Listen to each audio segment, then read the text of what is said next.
এই যে কিশোর গ্যাং, এটা দিন দিন একটা মারাত্মক আকার ধারণ করতেছে। কিশোরদের মাধ্যমে, কিশোরদের দ্বারা অন্যায় হইতেছে, অপরাধ হইতেছে সমাজে।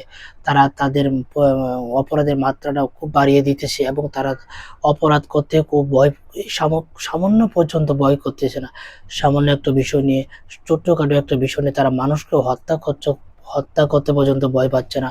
তারা মানুষকে হত্যা করতেছে। এই কিশোর গ্যাংটাই এখন আপনি যদি চিন্তা করে দেখেন যে সমাজে যতগুলো অপরাধ হইতেছে, অপরাধ কারা করতেছে? এই কিশোররাই কিন্তু অপরাধ করতেছে। এই কিশোরদের দ্বারাই অপরাধ হইতেছে।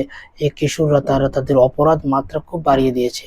তারা অপরাধ করার আগে সামান্য একটু চিন্তা করতেছে না। সেই সব কিশোর, যেই সব কিশোর মাতার মস্তিষ্ক সবসময় বিকৃত থাকে, তারা সবসময় নেশাগ্রস্ত অবস্থায় থাকে, সবসময় মাতাল অবস্থায় থাকে, এই কিশোরগুলাই সবসময় ওপেনভাবে নেশা করতেছে। তাদের দ্বারা কিন্তু এই অপরাধগুলো হইতেছে। আর কিছু সমাজে অসাধু লোক আছে যারা তাদের ওই কিশোরদেরকে ব্যবহার করে কিশোর গ্যাং তৈরি করে দিয়ে তারা তাদের স্বার্থ হাসিল করতেছে।